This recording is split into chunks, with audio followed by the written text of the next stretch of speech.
showtime. Woo, woo. Woo, woo, woo, woo, woo, woo, woo.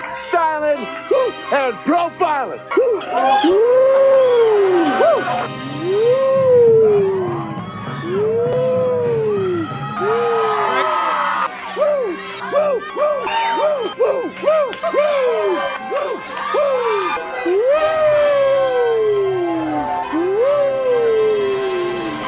it's live and in color. Woo!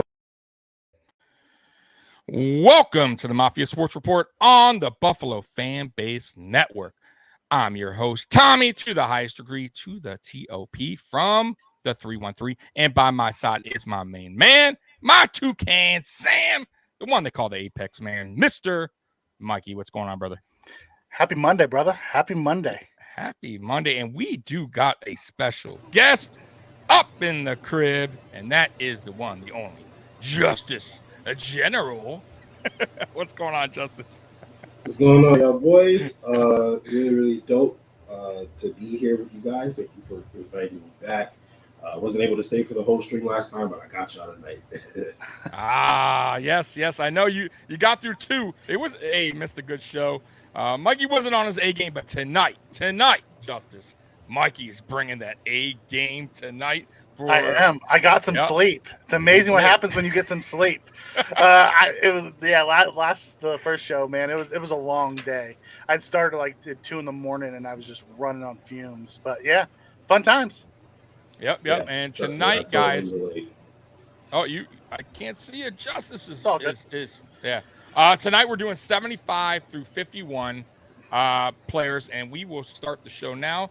And let's go ahead and put up that screen. So we're going to give you a quick recap. Mikey, go ahead.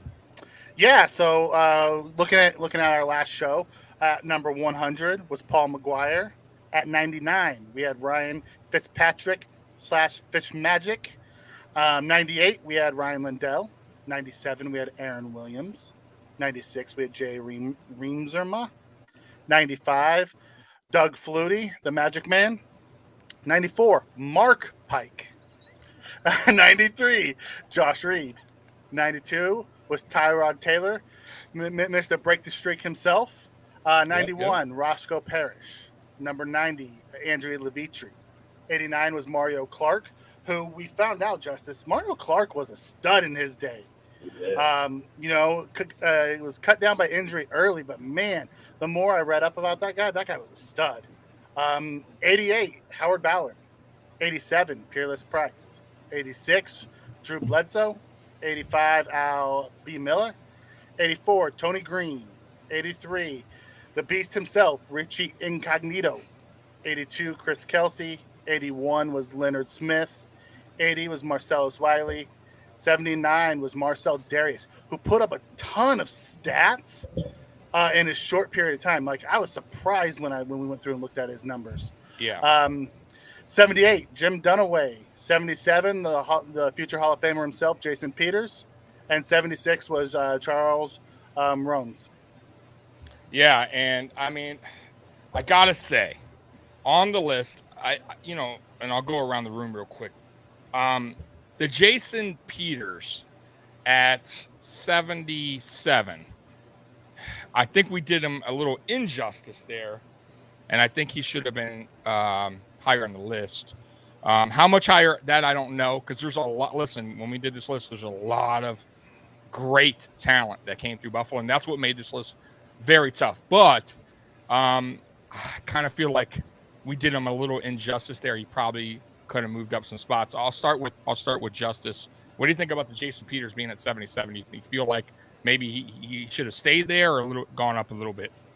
Jason Peters he was a dog here, and there was a reason that he was so highly touted when Buffalo let him go. There was a reason why he's a Hall of Famer, playing in Philly.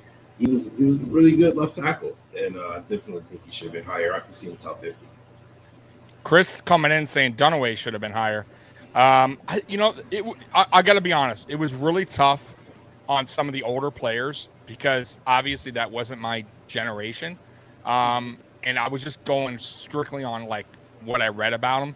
And, that's why maybe this list, some older Buffalo Bills fans that remember these players might say, wait a minute, hold on. So I totally understand, if that was your era and you think he should have been higher. So, this isn't 100% like this is the list and you got to deal with it. This is just what we came up with. So, Mikey, on the Jason Peters, what do you feel about No, Peters? I actually think he lands right about where he should.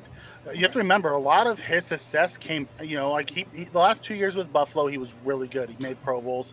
But, man, he really blossomed when he got out of Buffalo and went to Philly. He became the All-Pro and future Hall of Famer there. Yeah, that's true. If we look at what he did with the Bills, yes, I think 77 actually lands right about where he should be. If you take his whole body of work outside of Buffalo, okay, then you move him up. But then you move him up. But I'm good with it. Looking at the chat, some people are saying Flutie should have been higher. Now I did a poll on that. Did you vote on that, guys? On the Flutie should have been higher or lower? Yeah. Okay, so Mookie Hawkins asked me, he said, hey man, you should put a poll out on Doug Flutie to see if people think Flutie should have been higher. So I did, and honestly, I think the results were like almost 50%. It was really even, very even. Some said yes, some said no. To be honest with you, I love Flutie, but it's just so tough with the amount of talent, man. I feel like where he was at was fair. I mean, could he have gone up a few spots? Sure, but a few, it's not like, you know what I mean? We're talking a few, at best. That's my opinion. You know what I mean? I don't think he would have went up 10 spots or 15 spots. There's a lot of good talent. You'll see that when we get to the next, part of this list where it's like, okay, it's tough for me to say, okay, player 74, you know what I mean? With the stats, what he did. Now, Doug Flutie's in the top 75. You got to take somebody out, so or move somebody down. So it's tough. It's tough, Mikey. If you think about it, beauty's in the eye of the beholder, right? This is all subjective. Let's take Flutie. We're talking about Flutie in the top 100, and there were the fan base was split when Flutie was the quarterback battling Rob Johnson. So now, but I mean, not me either. I mean, I love Flutie, and he's a winner everywhere he's gone. He's won. He's just what he is. I think he lands right around, where he should be. Doug Flutie was with the Bills a few years. He wasn't a long-term. He wasn't a franchise guy. He came in. He was successful. He battled out. He got kind of done wrong. And depending on what article you read, either he was a fantastic locker room guy or he's a super selfish guy. So Earl coming in about Price. I am a huge Peerless Price fan. Huge. I've probably done more clips on Twitter about Peerless Price, like video clips, but the problem is he didn't stay long enough. Like he did great. Cents. He did great work for a couple seasons. Really, the 2002 season was phenomenal. But then he went and got paid. Right, went to Atlanta, and then he came back years later and really wasn't the same Peerless Price. Though he was still good, he just wasn't that guy. Right, so I couldn't really put him there. Right, and that's why he's not higher on this list because. You got to take into consideration how long they were in Buffalo for, how many seasons, they produce numbers, stuff like that. And he just wasn't around long enough for him to be higher on this. And same with that we're talking about Doug Flutie. He was only around a couple seasons, and his numbers weren't like crazy impressive. He had not terrible, but pretty bad completion percentage. It wasn't great numbers, but his overall heart fight for the game, that's what made Doug Flutie unbelievable. Like, the team rallied around him. Everybody loved him on the field. So that's why he's on this list, and that's where he's at in my opinion. I mean, think about it. These guys made the top 100 of all-time Bills. Right. So they're not being slighted. Even though Price comes in at 87, he's not being slighted. He made the list. Yeah. And, I mean, at the end of the day, it's subjective. The whole thing is subjective. We went through with the 100%. Fan base. We went through and we all ranked it, and this is how it came out. Yeah. Justice, even like me, Justice, Mookie, we're just like, man, this guy should be here, but this guy should be Justice, right? Like it was not. It was hard. It was a rough. Because if you want to move somebody else, that means you had to move somebody down. That's how it works. And it got super confusing. Like at some points, like we were like forgetting guys and putting guys back on, and this leaving guys out that should have been left out. Like it was like, oh no, right? And then now this guy has to Now, I'll give you guys a quick example before we move on to the show, but Charles Clay was initially on this list, and he was at 100. And unfortunately, we had to take Charles Clay out to move somebody in. And I forget who it was, but long story short, that's another guy we could kind of go on debate with. Like Charles Clay put up some really good numbers. He was our primary target, even though he was a tight end. You can't really say he played bad in Buffalo. He was our. We haven't had many good tight ends, and he was one of the better ones. So it was tough not putting him here. And initially he was, but we just there's only 100 guys. So anyways, hold on ahead, before you move on, Justice. I want of this first group. Is there anybody that you would move up? Like that you could see that you're like, I wish we would have moved that guy up. Is there anybody on this list? For me, maybe Marcellus Wiley. He was pretty good. Jason Peters as well. So both of those two guys, I feel like probably should be higher, just based on how good they were. When they were with the Bills, and they both did it for a couple of years at a very, very high level. So I would like to see them. I would have liked to see them a little higher. All right. Cool. Fair enough. All right, I'm gonna get remove that the recap there, and we're gonna start this thing off, man. So here we go, guys. Coming in at number 75, Jairus Byrd. All right, Mikey. So here we go with that. Jairus Byrd played from 2009 to 2013. He was a safety, 3-time second-team All-Pro and Pro Bowl selection, 2009, 2012, and 2013. He was a member of the 2009 All-Rookie team. He ranks 10th in team history with 22 interceptions, and he led the NFL in 2009 with 9 picks as a rookie. This guy came in from Jump Street and got us started. Yeah, the Birdman, man. I loved when we got him and we drafted him. I was like, damn, this guy's he's legit. This dude, he brung it every game, man. He had the energy. He had great hands. He was a ball hawk. And man, I was like, this dude's gonna stick around. And he didn't stick around too long, but the years he stayed with us, at least, we're all solid. What do you feel about Jairus Byrd, Justice? Yeah, man. I mean, when I was a kid watching the Bills defense play, Jairus Byrd was the guy. Again, the offense wasn't really anything to write home about. We could never get the quarterback. Blah blah blah blah. The same story every single year. But the defense was always legit, and getting this guy Jairus Byrd out there. I remember, his rookie season, he was absolutely ridiculous. Right there it says 9 picks, and he led the NFL. Right, his rookie season was crazy. Like, I remember just watching. I was like, "Yo, he got another pick!" Sitting in there watching the games with my brothers, and he was always making some type of game-changing play. So, and he was a hard hitter. He was not a fit. Dude. At all. Yeah. So, Jairus Byrd was a good one. It hurt to see me. It hurt me to see him go to the Saints, but clearly he wanted big money. He wanted to play for. It happens. Daniel Garth comes in and says it right. He's like, he was a ball hawk on his rookie deal. Then he got that big money from the Saints. He left our scheme, which he fit perfect in, and he kind of disappeared. He wasn't the same player after he got that money. Yeah, he didn't stick around the league. I don't think he stuck around long either. I think he played a couple of years with the Saints. Yeah. I think he ended up with 1 year with the Titans, and then he was gone. Yeah, he got paid. Yeah. Yep. I actually got it. Didn't happen with was Gilmore. Yep. I actually got a clip here, so let's play a little clip here of the Birdman himself. Brunel. Oh, picked off. See you later, Jairus Byrd.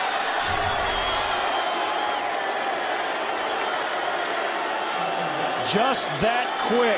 Jairus Byrd hawked on the ground. They have to get better. 2nd and 4. Schaub over the middle and picked off. Intercepted. Guess who? Jairus Byrd. The man has a nose for the football. He does a great job at reading the quarterback. You watch him right in the middle of the screen there. He does a good job driving on the ball, and he has great hands. Can you give somebody Defensive Rookie of the Year in Week 8? He's meant more to this defense in the last 3 or 4 weeks than any player, and he's just playing with a lot of confidence right now. Can you Holy give him nostalgia. the rookie of the defense in week 8? I mean, dude came out swinging, man, his rookie season, guys. Hey, we also have a clip from my man Bruce Nolan here on Jairus Byrd, if you guys want. Okay, cool. Yeah, go ahead and upload that. It's right here. I'm okay with this. The Buffalo Bills historically were not known as having impact safeties. And for a long time, there was kind of okay, who's the best player on this Bills team? And the answer ended up being the punter. It was Brian Moorman for a lot of time. But when Jairus Byrd broke on the scene and had a ton of ball production, you could make an argument that even though a lot of it was simply being in the right place at the right time, and there is a certain amount of luck that goes along with catching tip passes, but there's a certain amount of awareness and understanding ball trajectory that goes along with that. Jairus Byrd was, for a long time, someone who could be in that category as one of the best players on the team. And just like you look at Hall of Famers and go, okay, were they at any point considered one of the best players in the league at their position? And then how long did that happen? Right? Because that's what excellence is. Excellence is how good were you multiplied by how long you were that good. And when you look at Jairus Byrd, relative to the team, which is what we're talking about here, relative to the team, he was one of the best players on this team for a good amount of time. And when he left to become a New Orleans Saint, he became rightfully one of the top paid players in the NFL.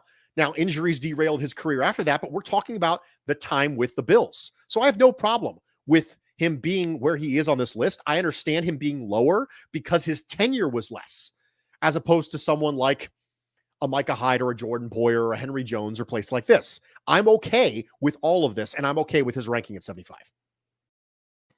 Absolutely. I love his take, by the way, Shout out to Bruce on Nolan. his ranking. Oh, man. Yeah, I love his take on his ranking. I love his take on how Jairus Byrd was pretty much on an all-star player when he was with the Buffalo Bills. He was the team. On a bad team, he was the player besides Brian Moorman on some bad football teams. Mikey, what do you think about Bruce's comments there? I love him. He hits the nail, the nail on the head or the head on the nail or whatever, however you want to say that. He nails every fan's, opinion on that. Like Jairus Byrd walked into this league, fit our defense perfectly, and made plays. We went from Brian Moorman being the only Pro Bowler to having a stud in the secondary who was one of the best in the league until he left. Yep, no doubt. All right, guys, so we're going to move on to 74 now, and let's get to 74, guys. And 74 is our man, the Snowman, Dion Dawkins. You want to put the thing back up? Yep. All right. I got Dion you, Dawkins played from 2017 to current. He is our franchise left tackle. He's a 2021 Pro Bowler, has started 74 of his 80 games during his tenure. He's going to keep moving up the rank. This guy is about as solid as a left tackle as you can ask for. Came in as a guard, tried him at right tackle. Cordy Glenn went down his rookie year, slid him to left tackle, and he hasn't moved. Supplanted him. Matter of fact, because he was so well, we were able to trade Cordy Glenn to move up in the 2018 draft to get Josh Allen. Yeah, definitely. Justin, what do you feel about Dion being at 74, man? I mean, Snowman, Dawkins is a very consistent force there at left tackle, and that's obviously the most important position outside of quarterback because you need to protect your star player. And him and Josh have a great relationship, and kind of the whole thing and getting smashed, by the Tennessee Titans defensive line at one play. He made the Pro Bowl this year, so I mean he's doing something right, and he's been a solid, consistent force for us. And I think because our team is so good now, you have to be a good player at some capacity to even be on it, let alone be a starter, let alone be a captain, a team leader. So that says a lot about who Dion Dawkins is as a player, and I think that he is rightfully here on this list at this point. and is going to be, climbing a lot higher in years to come.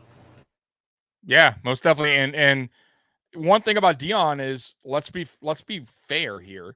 He really only had one player next to him that helped him for many years. That was Richie Incognito, right? So Richie was that guy next to him. After that, it's been kind of like this guy, that guy's, Feliciano, now, Bates, this guy, that guy, Cody Ford. So he hasn't really had a guy next to him that could help him out, right? So I kind of feel like he's been stuck with alternating left guards, and it's helped that now that he has an all-pro in Saffel.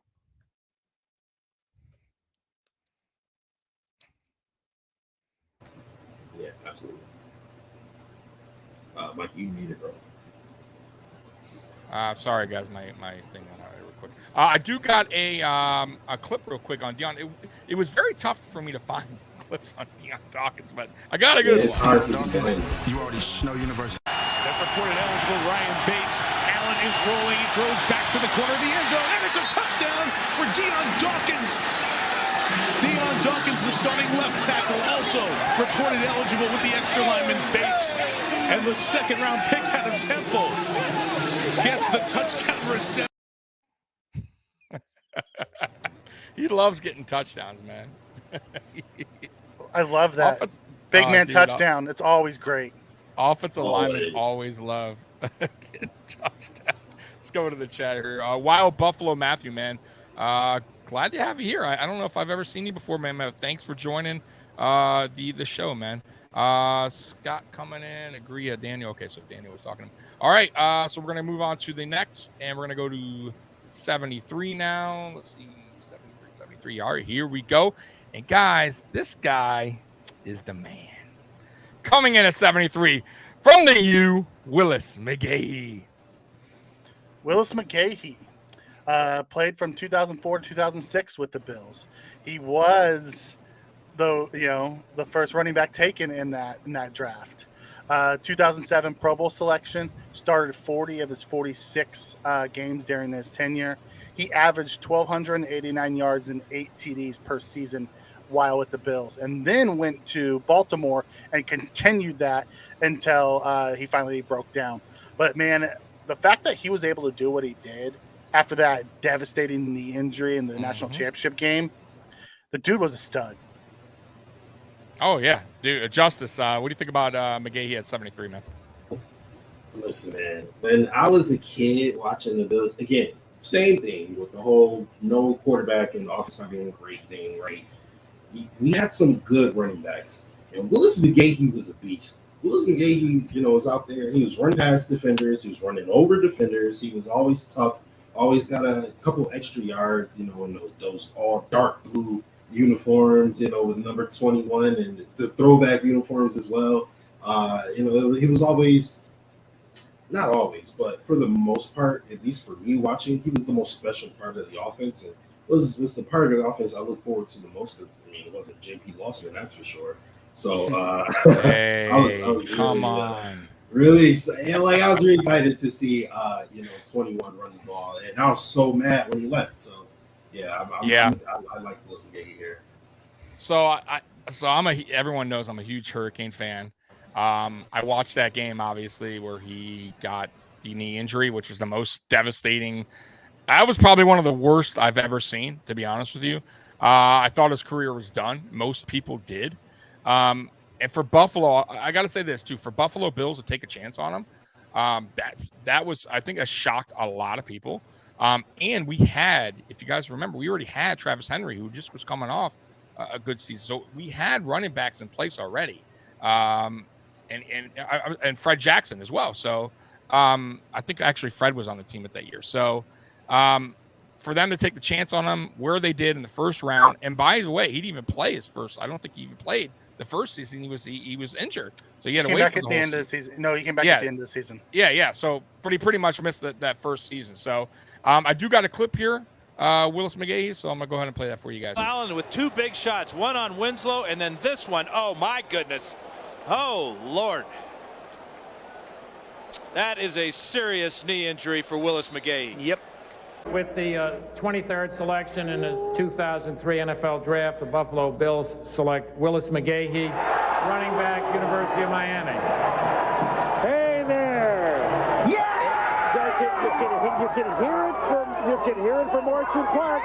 Let's go Buffalo! C-slack for the Bills. McGahee back in there. Here's McGahee. He's got a lane. Willis McGahee explodes. McGahee will take it the distance. Touchdown, Buffalo. He is a jet killer. Jet killer. I used to like his helmet too. He wore the tinted helmet. The visor. Always, that visor. Yeah, the visor. Yeah. He was, I'm telling you, man, he was a hell of a player. It sucks that he did retire a Raven, by the way. So I know a lot of Buffalo Bills fans are a little salty with him on that. And I know he said a few things about Buffalo, but he's been back, by the way, guys. He's come on the show with Steve Tasker and them. So I think all's been cleared up with that whole he hates Buffalo, thing or whatever was said. And I think he'll I always love Willis McGahee, so I don't have any hate towards McGahee or whatever he said. A lot of players didn't want to play for Buffalo. Let's be real. So he's not the first, maybe the first to outright say it, but that's just the way it was, guys. All right. So anything else on McGahee, guys? Yeah. So It's hard think to be about mad this. at players for not wanting to be in Buffalo. Oh, I'm sorry. Go ahead. Yeah, no, I was gonna say, think about this. Frank Gore was supposed to be starting the year Clinton Portis went off and came out, but he tore his ACL. The next year, Frank Gore tore his other ACL, and then Willis McGahee came out, and then Frank Gore started his Hall of Fame career. Right, which is unbelievable too. By The the way, fact- Frank the Gore's fact- another story. Yeah, but the fact that Frank Gore allowed two All-Pro running backs to have careers because he got hurt is amazing. Also, that Miami team, our offensive coordinator was the quarterback. Yeah, and it was probably the greatest team ever, by the way. Just saying. A lot of people say that. So, all right, we're going to move on to 72, guys. 72, coming in at 72, big Pat Williams. Pat Williams played from 1997 2003 with the Bills, defensive tackle. He was a Pro Football Reference second team of all 2000 team. Started 64 of 107 games during his tenure, including 60 of his last 61 games while with Buffalo. Had 378 tackles, 13 sacks, 5 fumble recoveries, 1 interception, and 1 touchdown. Yeah, that dude, Pat Williams is a monster. And then he went to the Vikings and did even better. I mean, he was a big dude. Like, that's what linemen should look like. When we had our line last year, I'm like, he was the one tech that we've all been asking for before they really called him one techs. That's what he was. Right. Dude, you weren't getting past Pat Williams. Like, if Pat Williams gets you, you're done. Like, you ain't going anywhere with Pat Williams. So, like that guy was just a beast, man. Like you said, when he left too, he was just unbelievable. Justice, you remember Pat, Big Pat? Absolutely, man. Him and Sam Adams, down there on the line, absolutely, man. Again, just watching the games as a kid, and I think was it him or was it Sam Adams that had the interception? I think it might have been Sam Adams, but those guys were huge, like big, huge, like they look like me now, So it was funny to see, but they were some of my favorite players, especially being a big kid. Those were the guys that I was looking at on the football field. So yeah, man, Pat Williams was real special to me. That's 100%. That's back when you had those monster D tackles. Nowadays you see them, much thinner than they were back then. Back then they were just big uglies, monsters. and monsters just wreaking havoc. And I used to love when they used to wear like the neck rolls. Like I was watching the big neck rolls or the big neck pad that goes behind their helmet. Which if I'm a player, I swear, I don't know if they don't allow those anymore, but I'd be wearing that pad thing behind my helmet all the time, man. Like in case you hit your head on the ground or whatever. But they just made them look meaner when they had those rolls, those neck rolls and stuff. Like Unbelievable. Earl coming in, by the way, says, in my opinion, we still haven't replaced him. I'll tell you what, Earl. This season, we got some big boys. I don't know if they're as big as Pat Williams, but we gotten a lot bigger in size on that line compared to previous seasons. Wouldn't you agree with that, Mikey? Yeah, we do this year, yeah. But Kyle Williams came in, and he was a fantastic Kyle too. tackle. Yeah. Marcel Darius put up a ton of numbers. Darius? So we've had some studs. I agree. Now, do we have anybody is the size of those two mountain men? No. But we've had some awesome defensive tackles since. Yeah, I agree. I agree with that. That came through here. Yep. All right, we're gonna go ahead and move on to 71, guys, and another one of my favorite players. Here we go, 71, Travis Henry. Travis Henry played from 2001 to 2004 before moving on to the Titans and then getting into some legal trouble. Was a Pro Bowl selection in 2002. Ranks 5th in team history with 3,849 yards, 7th in rushing touchdowns with 27. His 1,438 yards in 2002 are the 5th highest in team history. His 13 TDs in 2002 are tied for 2nd highest. That 2002 team was stacked. Dude, how did we not make the playoffs? 8-8, and we talked about this on the last show we did, Mikey. And Justice, you may not know this, but interesting stat here in the 2002 team. Because I saw football that Peerless Price posted on Twitter. I'm like, and I read it, and I'm like, what is it? And they're the only team. I don't know if it's been broken, but it was an NFL record. First team in history to have 3 guys break the 1,000-yard mark in a game, meaning they all got their 1,000 yards in like week whatever. So he went over 1,000. Eric Moles went over 1,000. Peerless Price went over 1,000, all in the same game. Crazy. That's wild. Yeah, so pretty dope. And Mikey hit it right on the head. That 2002 team, think about the stats real quick. So Drew Bledsoe, over 4,000 yards. I think over 4,500. Eric Moulds, almost 1,300 yards. Peerless Price, almost 1,300 yards. Travis Henry, almost 1,500 rushing yards. Right? Look at the amount of touchdowns. We're begging for that now. Like let's be real. If Devin Singletary can get even close to this, and Diggs can get over 1,000, which he will, and then another player over 1,000, which maybe, right? That's a hell of a season to have 2 guys over 1,000 yards each, a running back over, and then we're not even talking about Josh Reid, who had 600 yards that season. So that was a phenomenal team, just badly coached, and that goes to show you how coaching can absolutely destroy a football team, and that's why that team was 8-8, and it shouldn't have been. But anyways, Justice, anything on Travis Henry?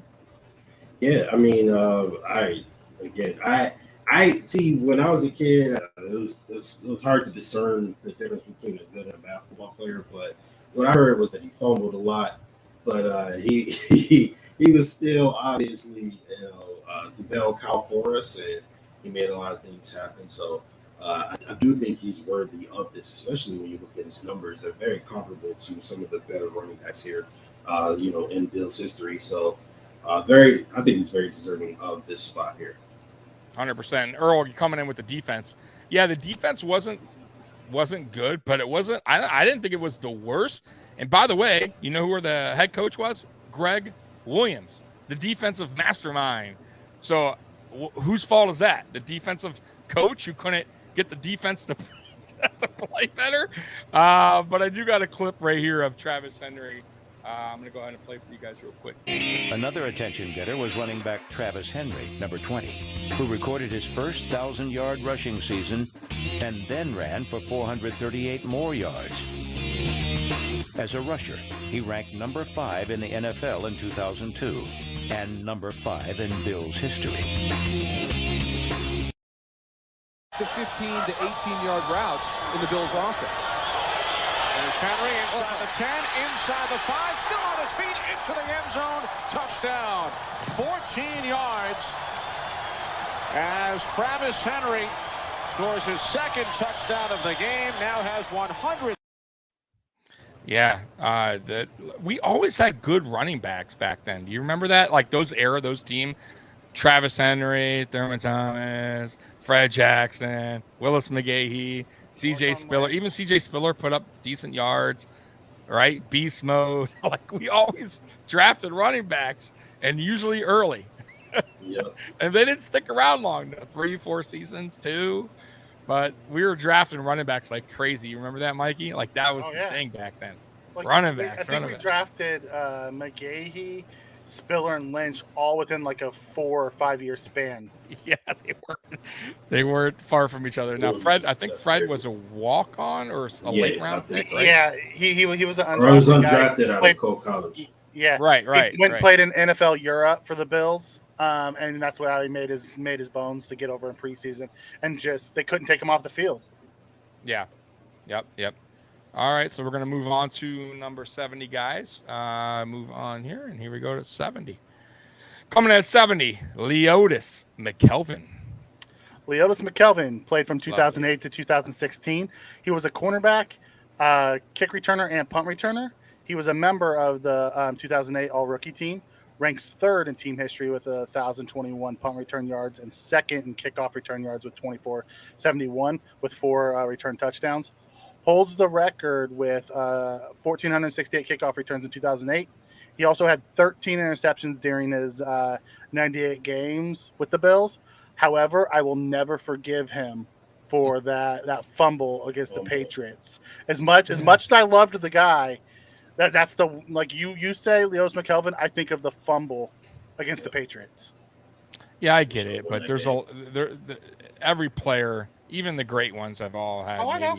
But that's the one that's. But I know, I agree with that. But Leotis McKelvin, even though, and it sucks that one play sticks out because it kind of like it in your mind, overshadows his career, and it shouldn't because he really was good. He was a good corner. Not only was he a good corner, he was a very good kick returner, punt returner. Like that dude, like he brung it every game. I thought like he brung the energy, and he could hit hard. He talked shit, right? Yeah. So, Justice, what do you think about Leotis? Yeah, man, the boy out of Troy. I remember his draft night. I was looking at it like, who the hell is this guy?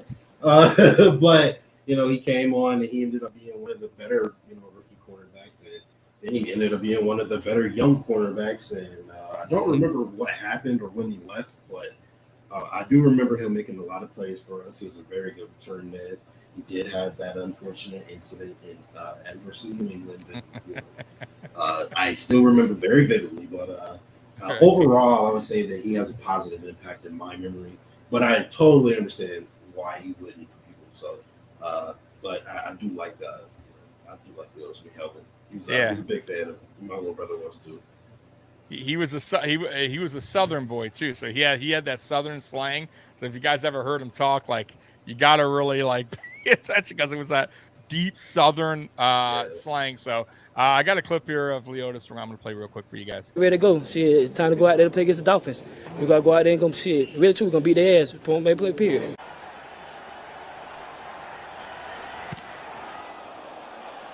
And he should have a crack at this one. McKelvin from the 21. Got a block on the corner. McKelvin in the open field. He is gone. Touchdown, Buffalo. 79 yards.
That's Leotis. I did a lot for the team, man. He was a character, and I'll go to the chat real quick. Daniel Garis tells me I need to forgive him. You know what? Yeah. You're right. It's time to let that go, because he was a fantastic player, but that one broke my heart, man. I hated the Patriots so much. Yeah, dude.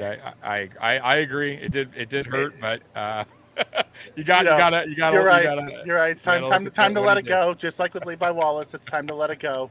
You know, Yeah, they were good Bills. Thank you for your service. Any last words for Leotis, Justice? Nah, I mean, I think he's deserving of this spot. So yeah, I'm excited to see it. All right. So we're gonna kick it off to number 69. 69 coming at 69. Joe Devlin. Joe Devlin played from 76 to 82, and then had a second stint from 84 to 89, offensive tackle. His 191 games played are second most in team history. He started every game he played, all 177 after his rookie year. So yeah, I didn't know much about him. I'll be honest with you, it was a little bit before my time.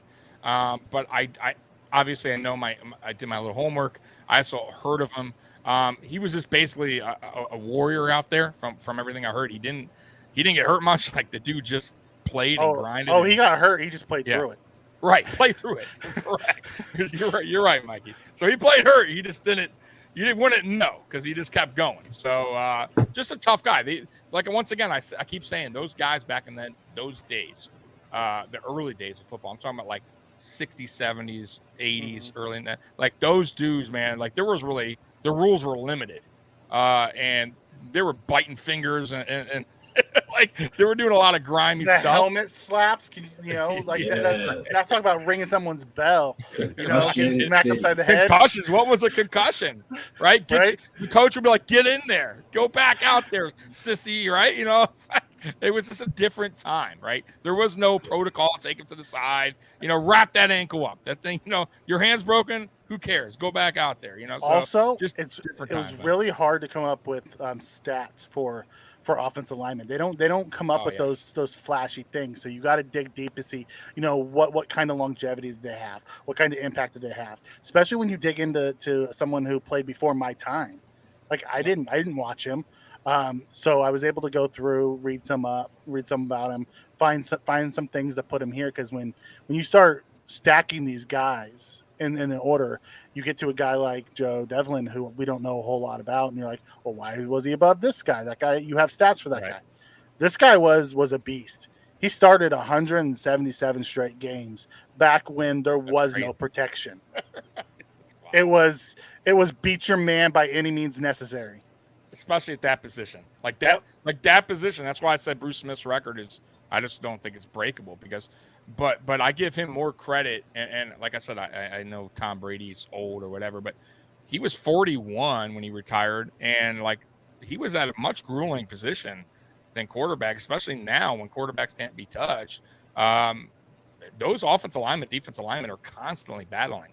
And to stay healthy, and for, like I said, this guy here, 170 game, that's wild, man. Like, just to stay healthy that long, that many games, you got to give the guy credit, man. He didn't start a single game his rookie year. After his rookie year, he was inserted and he never left. Yeah, it's wild, man. Wild. Justice, anything on Joe? Big Joe? Yeah, man. You just don't see that often. So, shout out to him for his Iron Man ability. Right. All right, we're going to move on to another old school guy that I don't know much about, but here we go. Number 68, Ron McDowell. Ron McDowell played from 1963 to 1970, defensive end. Second team member of the AFL's all-time team, two-time AFL All-Star, first team AFL All-Pro in 1966, and he played 8 years with the Bills. Anybody who has that many, AFL All-Times or All-Stars or All-Pros, I didn't watch him, but you got to respect his game. Yeah. 100%. Yep, 100%. Listen, AFL obviously way before my day, but Buffalo I think won 2 championships, so they were dominant in the AFL. And this guy was part of those teams, and they're all stars, like the Pro Bowl, right? So he's 2-time Pro Bowl or All-Star, and he's an all-time second team. So all time AFL. And think about all the great players that came through that league. Right. And he was the second team member of the all-time team. That's crazy. Yeah. And I remember watching him when I was a kid, and he was special. I'm like, that was about 20 years before you were born, brother. 20. Tried third. 20, 25? 25? Yeah, 25. Yeah, okay. But yeah, I mean, hey, look at those numbers and the stats, and like Tommy said, if you look at those championship teams, you will see legit, like top to bottom, you'll see a bunch of names that are on this list. So, oh yeah, 100%, and that's why they're there, folks. So, yeah. All right, so we're gonna go on to number 67 real quick, guys, and here we go to 67. Coming at 67, our guy Lorenzo Alexander. Lorenzo Alexander played from 2016 to 2019. Linebacker, special team maven, defensive tackle, Swiss Army knife on the defense, team captain. He was a second team All-Pro and Pro Bowl selection in 2016. He's 20th in team history in sacks with 24, made 279 tackles, 24 sacks, 3 picks, 9 forced fumbles, 1 fumble recovery in his brief but legendary Buffalo Bills career. Yeah, dude. I remember when he came, I was like, who is this guy? And he was not. He was supposed to be just a special teams player. He came from Washington, I believe. Yep. And we had Rex Ryan that year. I believe that was Rex's first year, if I'm not mistaken. And I remember this guy just hustling during preseason. Hustle is the perfect word. Yeah. For it. He was just a all grinder. hard, brother. All and hard. it's so funny when you look back at his, not only that, go back in time. His story is crazy, guys. So he started off as an offensive lineman, and then he got shifted to defensive lineman, and they kept moving him around to different positions. And he was actually big, 320 pounds. Yeah, and he trimmed down, and what we saw was a totally different player. But he was always willing to do whatever it took to win, whatever it needed for the team. He was a team guy. If that's your definition of a team player, right there, Lorenzo Alexander. Him and Kyle Williams changed the culture when Sean McDermott came in. They 100%. found out who he was and what he was about, and bought in early, and then helped everyone else buy in.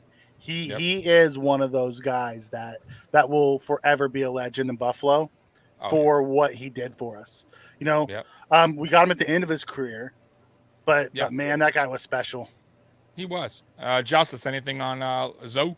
No, man. You know what? It was a blessing. Him and both George Wilson, I would say, both of those two guys together were like the epitome of heart and hustle. And it was really dope to have those guys on our defense, because I think they were, again, the heart of our defense. They are what made us special, and what even made us competitive. Because if we didn't have defense back then, it would have been watching the Jaguars basically. So, I love Lorenzo Alexander. 100%. I got a clip here for Zoe. Go ahead, Mikey. Go ahead. I say he's a big piece of why we broke that drought. Yeah. Dude. 100%. Team captain, and that defense was just awesome. Yep. Nonstop. All right, here's the clip real quick of Zoe. Is that where they started calling you one-man gang? Yeah. So that came from Fred Smoot and Sean Springs. They were just sitting around, man. So, man, you could play a game by yourself, man. We gonna start calling you the one-man gang. So it wasn't a self-given name. It was something that was given to me by the. Alexander, go get a sack. Go get a sack. Go get a sack. Back the throw. Pressure's ball comes out of his hand. What a story he is at 33 years of age, playing his best football in the twilight of his career. In his 12th season, Alexander recorded 12.5 sacks, tied for third most in the NFL. Lorenzo Alexander, the timeout was called for him. Sean McDermott wanted him to be acknowledged one last time by the fans up here in Buffalo. You guys remember that? I do. Season? That was really nice. Classy move. Classy move by the coach, man. Why in the first quarter? I don't. I'm not sure. Probably just maybe so everyone's there. I have no idea why he did it win, but it's just the fact that he did it. That was pretty cool. And it could have been the last game of the season. By the way, It was. Maybe he wasn't even playing. Yeah. And I believe that was the year that we did. It was the year after we made the playoffs, so it was our down year. You're right. It was and all yeah. of them just didn't, because that him was and Kyle Williams who retired that year, wasn't it? I think, didn't they both retire like at the same time, or did he play one more year? Kyle Williams, I think, retired at the end of 2017. I don't think he played. Maybe he did play. No, he did. I think he did. He did play 2018 because he had the so maybe touchdown. that was 2019, and they were sitting him because we made the playoffs. He retired Josh's rookie year. I remember that. Yeah. Yep. Yep. So yeah, that's Zoe, man. Any last words on Zoe, Justice, or Mikey? No, he deserves a spot. Yeah, absolutely. All right, so we're moving on to 66. Coming at 66, Bob Chandler. Look at that. Looks like me, man. If I grow my mustache out, I'll be Bob Chandler. Bob Chandler played from 1971 to 1979, wide receiver. Ranks 8th in team history with 3,999 receiving yards and 5th in TD receptions with 34. He couldn't get that one more yard, to crack that 4,000 mark. His 295 receptions ranked 7th among wide receivers. Before my time, this is actually before I was even born. However, looking at the highlights, and he did that. He put a lot of those numbers up during a real run era as well, because they weren't throwing the ball a ton back in the 70s. Yeah, no, you're absolutely correct. They ran the ball a lot, actually, in the 60s and 70s. I mean, running was the thing, and he put up good numbers for a team that really an era that wasn't passing. So yeah, solid player. Another player I didn't know too much about, but his stats alone, his longevity in the league, yeah, solid player, man. Anything on him, Justice, or no, man? You don't know much about Bob. Shout out to Bob Chandler, and thank you for doing what you did for the city of Buffalo, sir. Go get that rookie card. Go get that rookie Bob Chandler card, Justice. All right, we're gonna move on to 65 now. Another old timer here.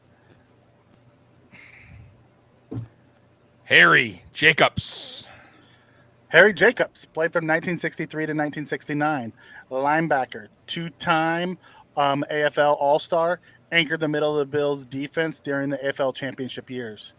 64 middle linebacker. Isn't that just awesome? Yeah, I certainly don't know anything about them. I'm not going to lie and say I did. Another old-timer that it was an AFL All-Star, so clearly in his era, one of the best at his position. And that's really much all I got to say, because I didn't, fortunately, I wasn't around for black and white football games. So, Justice, you have anything to say about my man Harry Jacobs? Shout out to Harry Jacobs. Right, rocking 64 as a linebacker. Gotta love that. Yeah. All right, moving on to 64. 64, Jim Haslett, the coach. Jim Haslett, 1979 to 1985, linebacker. Was the NFL Defensive Rookie of the Year in 79 and a member of the NFL's All-Rookie team. First team Sporting News All-Pro in 1980. He played only 91 games for the Bills due to injuries. The guy was promising prospect. Injuries derailed his career. Then turned himself into a pretty decent head coach. Yeah, not a bad coach. Not great, but no, decent. Not a bad, decent coach. Wasn't he the head gate or the thing where they was like headhunting people? No. That was our old coach, Greg Williams. And no, I remember Greg Williams was the defense, and it was their main coach. It was their main coach. Yeah, it was Peyton during that time. Okay, yeah. Correct. All right, my bad. Yep. But he was the coach during Katrina, right? Jim Haslett? No, that was Peyton as well. I believe Peyton replaced Haslett. Yeah. That was that special. It was a special season because they won the Super Bowl. And that was I think that was Peyton's first year, because he ended up getting Drew Brees, and they weren't sure what it was going to be, right?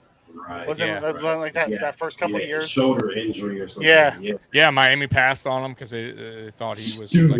damaged. He failed the physical. Dummies. All right. Moving on. Going to 63 now, guys. 63. And that is the tight end, Pete Metzelaars. Pete Metzelaars played from 1985 to 1994. Tight end. Member of the Bills all-time team. Number 1 in team history amongst tight ends in games played. 156 receptions, 302 yards, 29-21, and TDs 25. He is the gold standard for tight ends within the Bills' history. Right. So Mikey, just hear that out, guys. Okay. For the Buffalo Bills history. Okay. I like Pete Metzelaars, and don't get me wrong, but we haven't been a very good tight end team. We weren't. These are facts, guys. And I'm not dogging him. He's 63 on the list. But you can see his numbers. Those aren't overly impressive stats. If Dawson Knox sticks around long enough, he will surpass those stats in time. But he did a lot. He did a lot more than just catch football. He did a lot of good blocking. For Jim Kelly, he did a lot of good blocking for Thurman Thomas. So he did a lot. Like tight ends in Buffalo were always used for blocking. I'll be real with you. A lot of blocking, a lot of schemes. So it wasn't, but when they threw to him, he was reliable. Clearly, He put up the stats. So that's what I got about Pete Metzelaars, and he was with us with the Super Bowl years. And like he's the tight end that always came to my mind. Even later in life when I was thinking about tight ends for Buffalo Bills. He was awesome in Tech Mobile. Yeah. Justice, you remember Big Pete? That's a year before I was born, so. Sorry, Mr. Metzelaars. Go back and play some Tech Mobile, Justice. You'll learn all about Pete. Absolutely, come on, man. I played Tech Mobile with my older siblings. Bo Jackson was my guy, so. All right, so we're gonna go here. Let's go here to number 62. Now, number 62 coming at 62. Steve Freeman, strong safety. Steve Freeman played from 1975 to 1986. He was a safety. Played 12 seasons for the Bills, and his 178 games are most of any defensive back in team history. He's tied for 7th with 23 interceptions and returned 3 for touchdowns. Yeah, so he was like our Jordan Boyer back then, right? Micah Hyde. He was a solid safety. Yeah, he was a solid. And look at the years. He played with us over 10 seasons.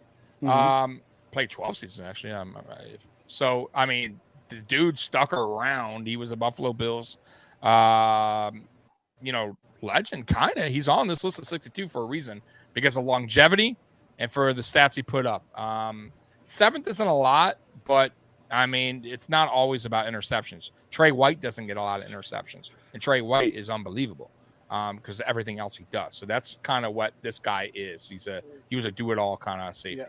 If you look at his era also, he went from that run era into the early passing era. So it also could have played into that as well. And safeties weren't the big interception guys back then. They were more of, in the box run helpers.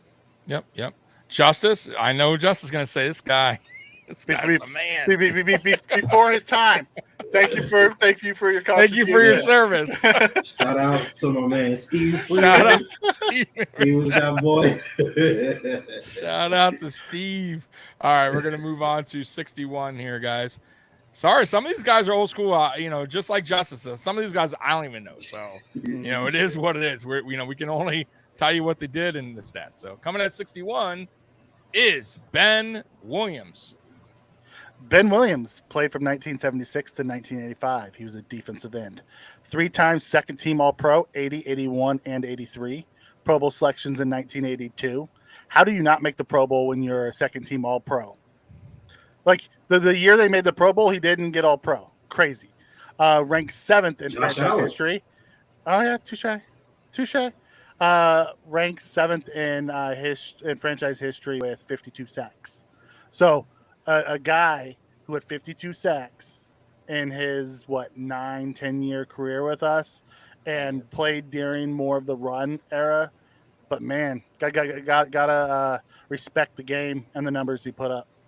Yep, another guy in the 70s and 80s is absolutely crazy. So that's very good.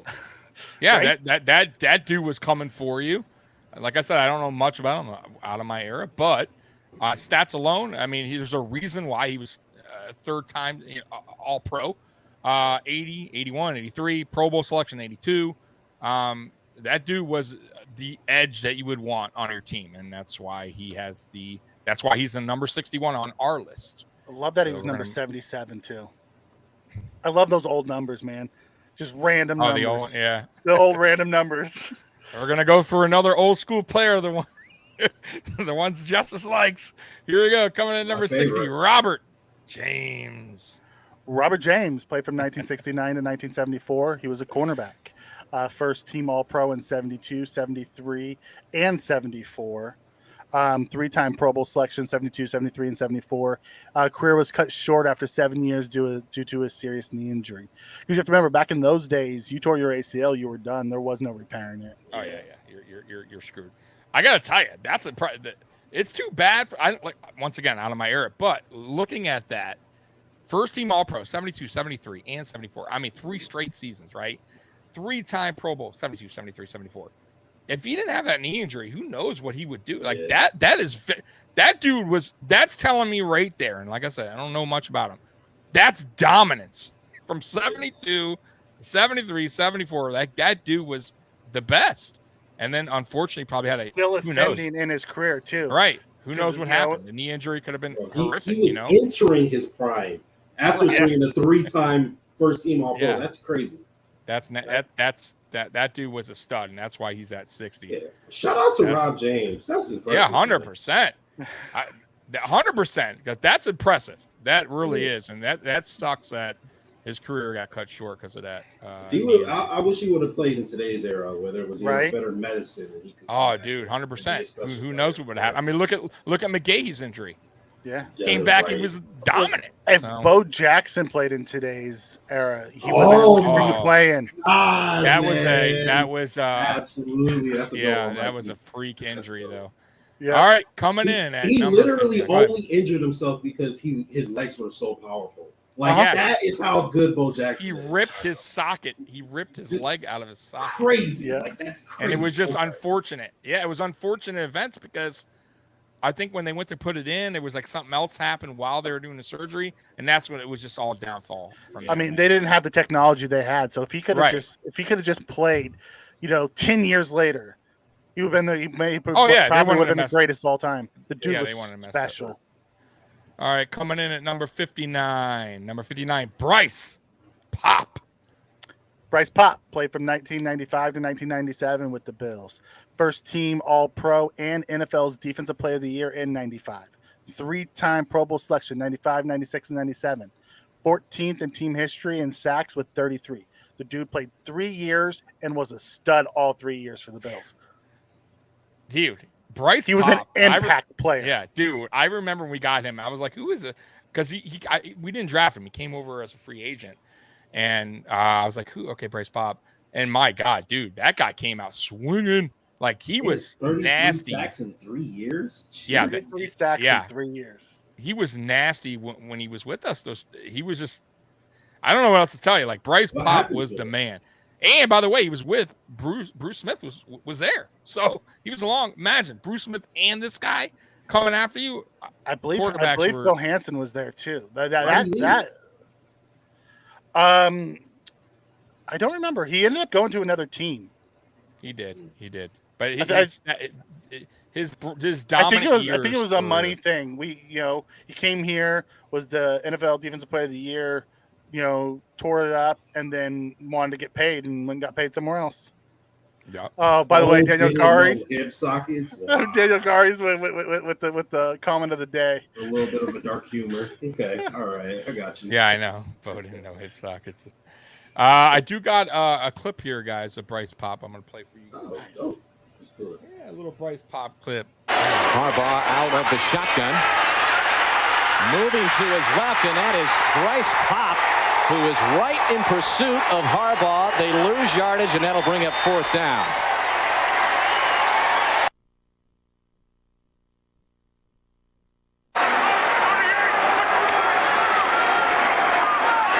Justin never saw Bryce Pop. And he is hurt.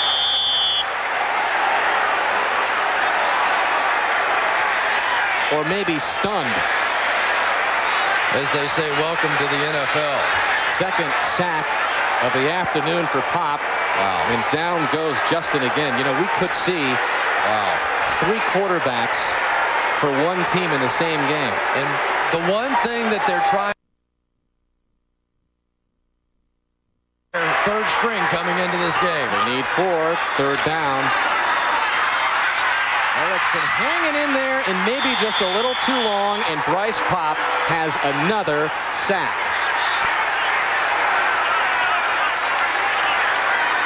You can't block him with 1. I'm not sure 2's enough. And 3 has been a disaster. And why in the world now are the Colts back in the huddle as the clock?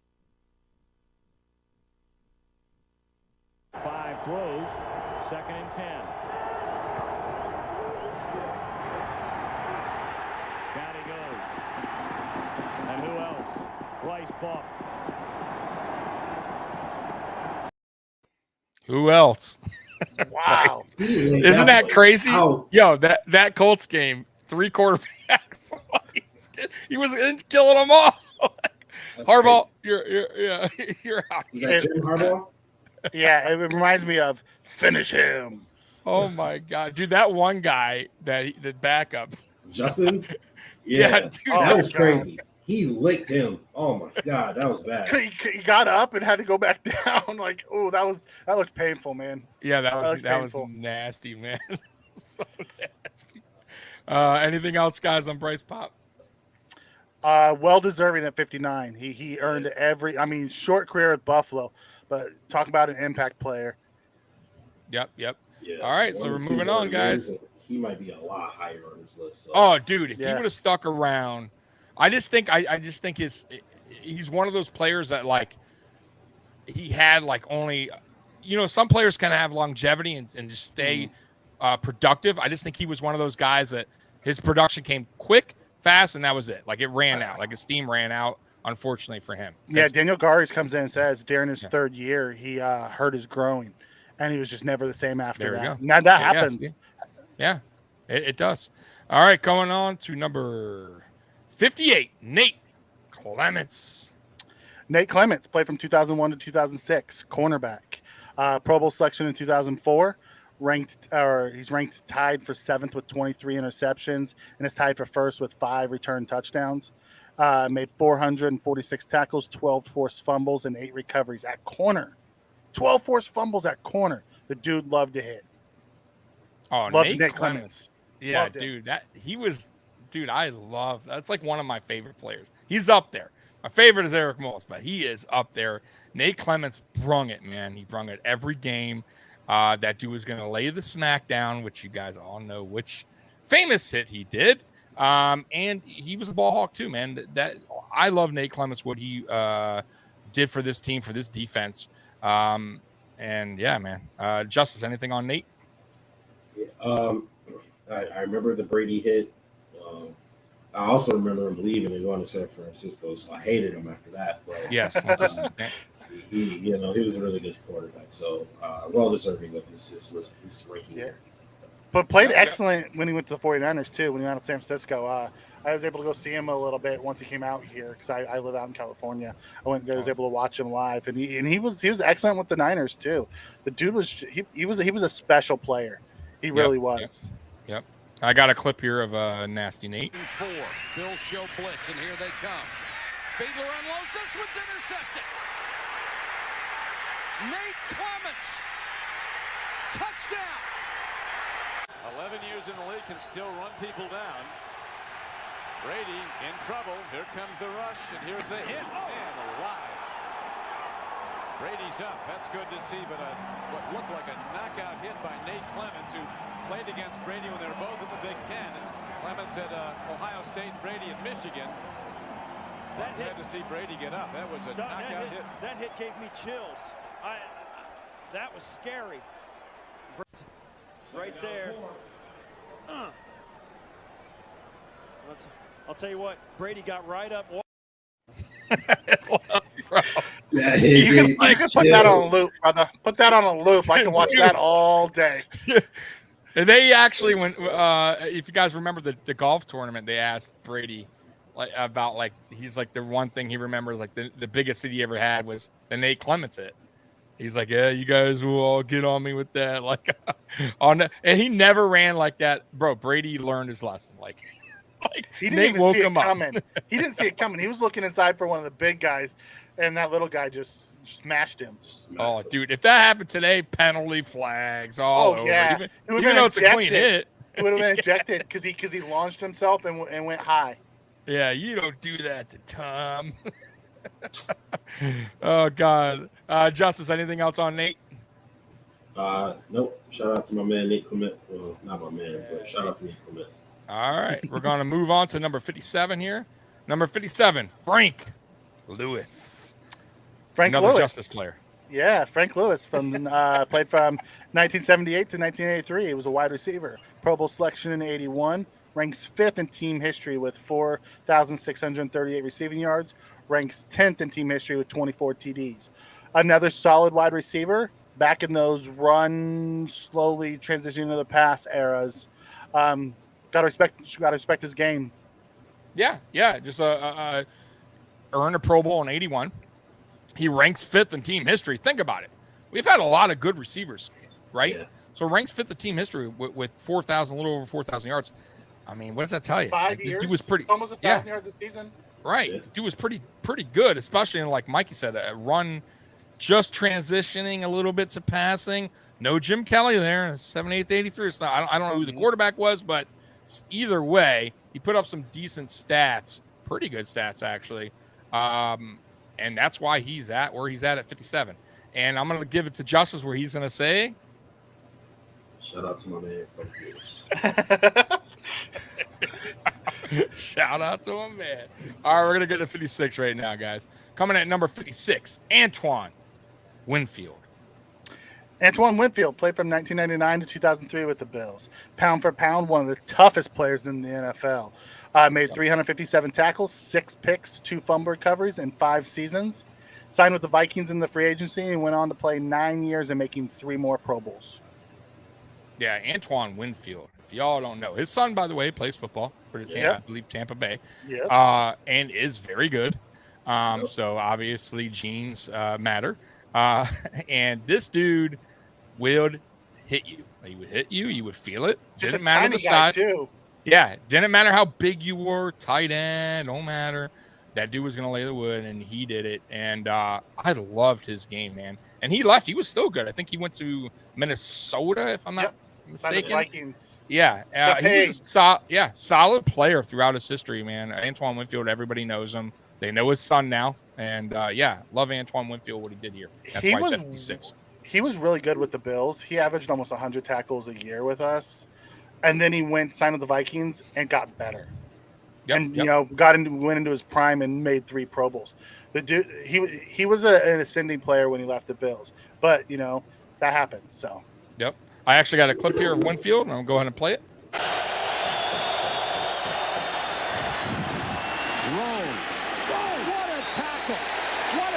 By Antoine Winfield, the little guy at 5'9", 180. Roan is 250. The blitz is on. He makes a nice catch, but then look at Winfield, like a blur, come up and just nail him. Well, he used to be 250. He's now 240.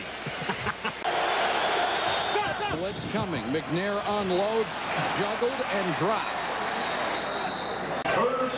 Just look at the size difference in these two. Winfield staying right with them. They always tell cornerbacks, keep an eye on somebody's belt buckle. The wind was brutal, although both teams are used to these conditions. Bills 3 turnovers first half. Look at Antoine Winfield lay the lumber to Terry Glenn. They were teammates at Ohio State. Yeah, and Glenn takes that hit on improved defense, stopping the run. Here, Fred Taylor back outside, slot double wing open is what we call this. Ball designed to go to him. Great job of tackling. That's Antoine Winfield. Drew Bledsoe can light it up. And around Morton. Boy, is this good defense. This is excellent defense. Winfield stayed home. And he told us, he says, I am the best corner tackler in the National Football League. And I don't think there's anybody who's going to dispute that. Can't argue with that. No. I think he's one of the top corners. Just his tackling ability, I think, makes him outstanding, but his cover skills are fabulous. Yeah, so as you guys see, that he was the dude, that he was not scared of hitting anyone. Great tackler, considered one of the best. I mean, you heard it right there. Like, Daniel Garies comes in and says, Winfield was my favorite Bills cornerback until Trey came. Great tackler, best tackling cornerback the Bills have ever had. I don't disagree with that. He probably is the best tackling corner we've ever had. Yeah. The dude was awesome. 100%. I was a little young then, so I don't remember physically seeing him, but I do remember hearing his name a ton. In any NFL discussions, Antoine Winfield was very prevalent. And also, my man Bruce Nolan is back again. He actually gave his take on Antoine Winfield. Antoine Winfield. It should be noted that Antoine Winfield is a place in my brain. He occupies a space in my brain that it's impossible for me to be entirely unbiased. Full disclosure, Antoine Winfield is my favorite Buffalo Bills player of all time. So I'm obviously going to be a little bit biased, but I actually am okay with his ranking on this list. Being where he is in the 50s, being CB7, I can totally understand that. Now, I had a discussion with Joe Marino when he was discussing his all-decades team about whether or not McGee or Antoine Winfield should be there, and ultimately McGee spending more time with the Buffalo Bills and being a kick returner ended up kind of tipping the scales in his favor. But Antoine Winfield, to this day, remains a player that I believe was ahead of his time. We talk about this a lot when it comes to quarterbacks, but I don't think we talk a lot about it when it comes to cornerbacks, because cornerbacks, with the advent of all 22 footage available to the masses, I think the appreciation for something other than ball production has really changed a lot when we evaluate cornerbacks. Antoine Winfield did not have good ball production. 6 interceptions, 5 years. However, he ended up being in top 5 in run stops or run stop percentage over and over and over again throughout his time in Buffalo and in Minnesota.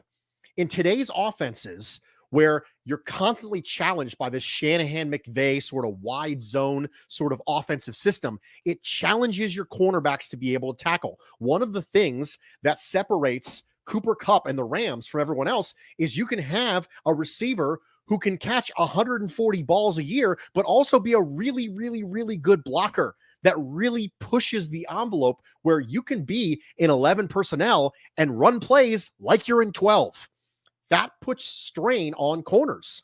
And in today's NFL, someone like Antoine Winfield would be a lot more appreciated than he is now. Back in the day, the discussion on Antoine Winfield was, well, yeah, but he doesn't take the ball away the way Nate Clements does. I think Antoine Winfield was better than Nate Clements, and I'm glad to see that he was ahead of him on this list. So for me, Antoine Winfield is appropriately leveled, but he'll never be appropriate leveled the way it is in my heart. I love the take. I could listen to him all day. I love Bruce. And he says it so eloquently. I don't think there's a better way to explain him. And does it surprise you that a cornerback is Bruce's favorite player of the Bills of all time? I don't blame. Hey, what did I say earlier? He's on there too. One of my favorite players. I got my certain guy, but he's definitely there on my list as part of like who I love as a Buffalo Bill. Justice, any last words before we move on? No, man. Shout out to Antoine Winfield. Shout out to his son too over there balling, and he took his Super Bowl ring away from Patrick Mahomes. Yeah. Appreciate that, bro. Yeah, man. All right. So we're gonna move on to another Justice guy. Here we go. Coming at number 55, Mike Stratton. Mike Stratton played from 1962 to 1972. Linebacker, 6-time AFL All-Star, member of the Bills all-time team, 17th in team history in sacks with 31. He played in the 60s and 70s and had 31 sacks. That's crazy. Yeah. He's a member of the all-time Bills team. Yeah. He's Gotta there for a respect reason. that. 100%. 6-time AFL All-Star. It's like being an All-Pro. It's basically like being an All-Pro. Yeah, and then if the Bills are going to put you on the all team, dude, trust me, there's been a lot of great players. That means this dude brung it, and he brung it for, 10 seasons, 11 seasons. So I don't know much about him, but I know stats don't lie. And looking at that and his accomplishments, yeah, man, he's borderline Hall of Fame probably. I mean, I don't know if he's in the Hall of Fame. I don't think so, but he's borderline with that. If you're one of the best players in the league at your position for 60% of your career, then you have to be recognized as one of the better players of Bills history. So, shout out to Mike Stratton. There you go. Thank you for your contribution to Buffalo. I was waiting on that. Now we're going to get to number 54, a player that Justice knows very well. Coming in at number 54, Stevie, why so serious, Johnson. Stevie Johnson, 2008 to 2013, wide receiver. Probably the best 7th-round pick we've ever had. Ranks 9th with 3,832 receiving yards. Ranks 5th in team history with 301 receptions amongst receivers. Ranks 7th in team history with 28 TDs. Stevie Johnson was electric out of Kentucky. Yep. The dude was, his footwork. I think Stevie Johnson was before his time too, because he played from 2008 to 2013. I think in today's NFL, he would be even better. He's Antonio Brown. 100%. Yeah, 100%. He without was the with craziness. Different quarterbacks. I think he played with a few. I think he has most success with Fitz. Yeah, most success with Fitz, but I know he played with a few, which always makes it tough. And I would like to see go back, because I'm always intrigued with that, because I do it with Molds. How many different coaches he had as well? Because a lot of times, like, people don't take that in effect. Like, when you bring in a new coach as a quarterback or receiver, it's a new philosophy, right? Most of the time they're bringing a new coordinator, different game plan, different quarterback. So it is interesting, because you got to think it kind of derails these guys a little bit, right? Whole new scheme, whole new quarterback, play. So for what he did, also it's not here, but and Diggs will probably get it this year. But he had 3 1,000-yard seasons in a row. So no other Buffalo Bill player has done that except for Stevie Johnson. I think Diggs will get it this season, but that's unbelievable. That hasn't been done since Stevie, right? So shout out to Stevie Johnson, man. That dude, I remember he had the long hair coming in when he first arrived in Kentucky. I'm like, who is this guy? 7th round. And I always pay attention to, it doesn't matter, any player, because that's what we do as Bills Mafia. We always root for like the underdog, the 6th round, the 7th round. We always want to know what the story is with this guy. And he, and he looked good in Kentucky. So it was interesting that we got him so late. And yeah, man, he came around. He's one of those fan favorites that all the Mafia loves that actually panned out. Yeah. The Duke Williamses and those type of guys that were like, oh, we saw how special he could be, but he never pans out. Stevie Johnson panned out. Yep. We actually got a clip here from Jay Spence talking about Stevie. That he was the one guy that really was able to bring a love and a coolness to Buffalo, like during a time when it wasn't cool. We were going through some things, and I know we had T.O. for the one season, and I know, but when you really think about it consistently, Stevie Johnson was that guy. He was the guy doing the Tim Hortons commercials. He was the guy out there partying and doing everything that made Buffalo a place to be. And, I think coupled with his performance on the field, I think that's the reason why you have to look at Stevie Johnson and consider him one of the best receivers that the Buffalo Bills have had. He's one of those guys that, he made it fun to watch every week. You were looking forward to not only him having big games and scoring touchdowns, but you look forward to the celebrations afterwards. You look forward to him lifting his shirt up and having "Why So Serious" on his shirt, or you look forward to a lot of different things. Stevie Johnson, he did what all the best players in the league did, and that's bring excitement to a team. And nobody during that time did it better than Stevie Johnson. In today's NFL, you look at a lot of the wide receivers we have one on our team now. You can look at Stephon Diggs. I'm not saying that they are the same receiver, but when you're talking about receivers with great footwork and great route running ability, the first one that comes to mind as a Buffalo Bills fan should be Stevie Johnson. He laid the blueprint for a lot of these guys who are great route runners. He is the route tree. That's how I always refer to him when I speak about him. He's that guy. Stevie Johnson's that guy. So if he would have had a capable quarterback, with all due respect to Ryan Fitzpatrick, if he would have had a great quarterback, I think the sky would have been the limit for this guy. We probably would have seen the same type of things that we're seeing from Stephon Diggs. That's how dynamic Stevie Johnson was. That's how difficult it was to cover him. He could make anybody miss him in a phone booth, and that's, it's just not easy to find. We see it more often now. You got guys like Devontae Adams and Renfro and all these other guys, but Stevie was doing it before it was like the thing to have footwork and to have the best, most crisp, clean routes. That's Stevie Johnson. Yeah. Well said. Well said. Very well said. I do got a clip here, guys, of Stevie that I want to play here real quick, and I know Justice will like this one. Stevie Johnson, first player in Buffalo team history, 3 straight seasons of 1,000 yards or more receiving. He's the one guy that scored a touchdown against Reid in all of last season. Stevie Johnson, he's got the basketball background, and that was just a great move to the hoop. Fitzpatrick looks that way, and the end zone! Touchdown! Stevie Johnson again! 300 yards passing today. Play action. Fitzpatrick over the middle, wide open!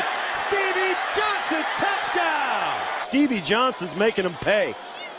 3rd touchdown reception. Physically unable to perform a list with that bum hip. Ryan Fitzpatrick get a nice hit. Michael Steve.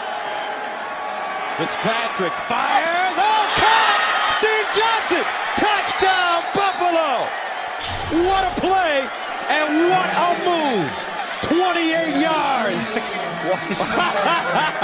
Why so serious? I remember that one. And do you guys remember the other one that he did of the Giants receiver that got shot in the leg? Oh, the Plexico Burris. Yeah, I do. And he got fined for that. Yeah. Yeah. He pretended he got shot in the leg. If you watch that clip, nobody was within 3, 4, 5 yards of him on every play. The dude was always open. Earl. It was crazy. By the way, I do remember this. Yeah, funny story though. Look, funny story about that though. Yeah, go ahead. No, I was going to say that's how BillsMafia kind of started. If you guys read the history of BillsMafia, that drop, he said something, and I think Del Reid and them, they quoted something about that, and they started the BillsMafia right there. Like that was on that play. So if you go back and read like the history of that, how BillsMafia started, it was from the Stevie Johnson drop. And then Stevie got a lot of heat because he was saying something about God, like he wanted to have him drop it or something like that. And right around there, he was meant, and something with BillsMafia started, and that's how. But you guys got to go read the page, Buffalo Fambase page, and it'll tell you how Mafia. But it was around that Stevie Johnson play. It had to do with that. So, but go ahead, Justice. Oh yeah, man. I was just gonna say that first of all, just Stevie Johnson is the guy, right? Anytime I was watching a football game, and by years of watching football, he's probably the 3rd best receiver I've ever watched in the Bills uniform, behind Eric Moulds and I would say Stephon Diggs. I'm confident in saying that. I think he was better than Terrell Owens in the Bills uniform at least. Oh yeah, and he, I think Stevie Johnson is a Hall of Fame talent if you give him a consistently good quarterback. If you look at guys like Marvin Harrison, who had Peyton Manning throws him his whole career, or if you look at guys like these other guys who were Isaac Bruce or Torrey Holt, who had Kurt Warner, and you know what I mean, like they had these Hall of Fame quarterbacks throwing them the football. And don't get me wrong, they're obviously freaks of nature. I just think that if Stevie Johnson would have had a quarterback of that magnitude, he would have been the guy, and he would have had potentially a Hall of Fame career. So, yeah. He comes in at 54 for a reason. you know, if you think about it, like Stevie Johnson was a special receiver that we got late, that helped drive our fandom. He was fun to watch. Like that was in some bad times for Buffalo, and he was just so much fun to watch every week. And he always looked like he's having so much fun playing. Just got to respect it. 100%. The drought years were. I always said it, man. I feel bad for those players, man. That stuck around. And I'm not holding that Steelers drop over his head because he did too many great things for our team for that to be his lasting legacy. And listen, earlier, that's the reason why I even have this position now. So shout out to Stevie Johnson. Yeah, I'll tell you. Earlier in this episode, I was told it's time to let things go and respect the guys for what they had. Right? It's time to let the drop go and respect Stevie for what he was. And he ranks number 54 on the all-time list, and probably could have been higher if he had a better quarterback. Special player. 100%. All right, we're moving on to number 53, Mikey. Here we go. Number 53, Phil Hansen. Phil Hansen played from 1991 to 2001. 1991 all-rookie team selection, ranks third in team history with 61.5 sacks. Playing next to Bruce Smith for most of his career. Has 150. His 156 games are fourth most among defensive linemen. Totally overshadowed by Bruce Smith, but you know, got to respect this man's career. He was a fantastic defensive end for us. Oh, dude, that dude was a beast. He was a dog. He was a tough SOB. Was with us a long time, 11 seasons, I believe. And like you said, man, he was with Bruce Smith. I mean, Bruce Smith was that dude. So kind of tough to, you know, he got a little outshadowed by him, but he did his job and he did it very, very well. And he came to work. He brought his lunchbox, his hard hat, whatever you want to call it. And he put up numbers, and he was there for a long time. Think about this. Bruce Smith had 200 sacks in his career, and this dude was still able to carve out 61 in hits. Yeah, it's very impressive. 100%. That's and look at that, 156 or fourth most among defensive linemen. So I mean, that dude came, man. That dude came. He brung it. You know, he was a tough, like I said, tough SOB, man. Yeah, he brought it year after year. So shout out to my man Phil Hansen. There you go. I was waiting on that, man. All right, we're gonna move on to number 52 now. Coming in at number 52 is Mario Red Eyes Williams. Super Mario. Super Mario. Right. Played from 2012 to 2015. Two-time All-Pro and Pro Bowl selection in 13 and 14. Ranks 9th in team history in sacks with 43. Had double-digit sacks in his first 3 seasons, including 14.5 in 2014. 4th best in team history. This guy was a monster when we signed him and was ruined by Rex Ryan trying to make him an outside linebacker. I was going to say 43 sacks in 3-4 years is ridiculous. And not only that, but he should have had way more if he was just rushing the passer responding season like he should have been. That's insane. And his last year, he didn't have double-digit sacks because Rex Ryan used him as an outside linebacker stand-up guy and didn't let him rush like he should have. I remember when we got him, Mikey, from Texans, former, I believe, first-round pick. Big contract. Overall. And, besides, I would say Drew Bledsoe was up there. Like, you know, we were talking about, like, you know, when Von Miller came, first thing I thought on my mind was Mario Williams and then Drew Bledsoe, as far as the biggest free agent signings, like, that I recall. And Mario Williams was just like, when he came to Buffalo, I was like, oh, my God, like, this is the dude. Like, that was our Von Miller back then. Like, he was, and he brung it. It wasn't like we got him here, gave him the money, and he just was a shell of himself. No, he brung it. He was a monster. Yeah, and by the way, and when we drafted Gregory Rousseau, I said they are very alike in size, man. If Gregory Rousseau can bulk up a little bit, I believe he was 6'7", if I'm not mistaken, or 6'6". Gregory Rousseau was like 6'6", 7". And I think he came in at 220 or something like that. They're very close to weight, very close. Both very long arms. If Gregory Rousseau can get body type kind of like this, yeah, if he can get on that Mario Williams type, you know, body weight, muscles, add a little bit of muscle as well, teams are going to have a problem against us. And I already believe that anyways, but this is, I'm hoping Gregory Rousseau works out to be like a Mario Williams for this defense, because that would be phenomenal. Wonderful. That'd be wonderful. Yep. Looks like I remember Mario when he came in, because he played on that D line with Darius and Williams and Jerry Hughes. Remember, those four just wreaked havoc for those couple of years. We didn't have an offense to go with them, but that defensive line was scary. That was always the problem with this team, right? We always were missing something. Coach, this, that, quarterback, right? Like always something. And now we finally got it all together. I actually got a clip of Mario, so we'll go ahead and play that for you guys.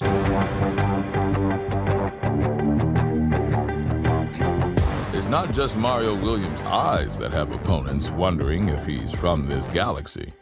It's everything about him. In his 9th season as a pro, Williams performed on a new level.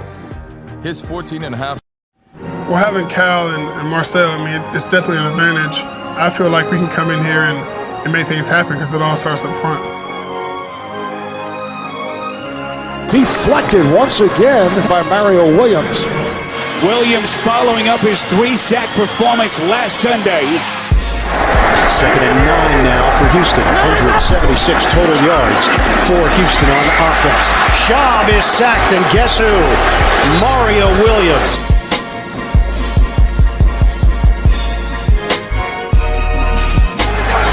From the gun, Cobb. Under pressure, sacked again. Mario Williams. Mario Williams gets his mitts on it for Buffalo. Mario Williams falling. Yeah, he would just bull rush. Get out of my way. You see that right tackle, Chiefs, yo? Thank you, exactly, Mikey. That right tackle literally could not keep his balance. Like, that's ridiculous, man. He just picked him up and moved him. Literally. I'm like, I remember. I felt bad. I remember Mario Williams, like, because I thought it was always funny that we had Reggie Bush and Mario Williams, the top 2 picks from that draft. Right. I believe we also had Matt Leinart as well, if I'm not mistaken. I think he was in preseason. Or was it Vince Young? Anyway. We ended up having both of them. They both ended up playing Vince Young and Matt Leinart. Cool. Okay, so I remember it was those top picks all played for the Bills at some point in their career. But Mario Williams was like so special, man. Like, again, we came off of having Aaron Schobel and Ryan Denny, who were awesome. And then after that, it was kind of like, who's going to step up? Mario Williams comes in and he stepped up, him. And I believe it was Lorenzo Alexander. Was it? Did he play with him? I feel like they were on. I think they overlapped 1 year. I think. Okay, because I do remember just the like. No, because Zoe came in on Rex's year. I don't remember who was on the opposite side. No, the first year of Rex was Mario's last year, and that was the first year of Alexander. They overlapped that 1 year. Correct. Okay. Then that was the year he had 12.5 sacks, right? No, I think the next year was the year that he got all the sacks because that year Mario played outside, and then Zoe ended up taking that spot because that was Hughes, Darius, Williams, and Mario. So it was Kyle. So that was the fourth time. It was Jerry Hughes was on the other side. Okay. Yeah. Okay. Wow, Scott coming in with the hot. I'm not mad at that, Scott. I'm not mad at that. If he would have stayed longer and if he wouldn't have been ruined by Rex Ryan, I fully believe he would have ended up. Yeah. I you're gonna have to see when the list continues, and then you'll understand why he's not top 25. Because listen, guys, I told you this when we did 100 through 76, and people were like, "Oh, and I said, watch when we get to 75 through 51. You're gonna go, "Oh my God, that guy was good. Oh my God, that guy was good. Wow." And then you're going to see now, you'll see 50 through 31 that we're going to do next Monday. And you're going to go, oh, my God. I can see why. Like, so you got to understand why we put these guys where we put them, because it just keeps getting better and better and better. The talent and what we did. And that's why they're at where they're at on this list. Anything else on Mario, guys, before we move on? Actually, we got sorry. Nice. Bruce Nolan. I'm sorry, guys. It's Bruce. Got more Bruce. Yeah, more Bruce. This I believe this is Bruce's last one. So I do not think that Mario Williams is a player that is treated with the proper respect by a lot of Bills fans, because they imagine the big contract and they somehow forget the rest of it, but they remember the way it ended. Number one, the reason why it ended the way it ended is because Rex Ryan wanted Mario Williams to play 3-4 outside linebacker and drop into coverage. Now, at the time, we might have viewed that as being a knock on Mario Williams, but in retrospect, we should view that as a knock on Rex Ryan and not utilizing his pieces correctly. And if Rex Ryan hadn't come to town, you probably could have gotten 1, 2, 3 more years of productive ability from Mario Williams. He absolutely lived up to his contract here in Buffalo. At the time, it was 6 years, $96 million, the highest paid defensive player in football. I hate to break it to you, he lived up to his contract, and he was good here. Now, I don't think he's as underappreciated as Aaron Schobel was, but I think that there's a little of, sour grapes when it comes to Mario Williams. But Mario Williams being in the 50 range where he is, I have no problem with that, because the fact of the matter is, from the moment he stepped on the field as a Buffalo Bill, he was one of the best pass rushers in football. And for a team that hasn't had a ton of elite level pass rushers over the course of their history, Mario Williams deserves to be where he's at.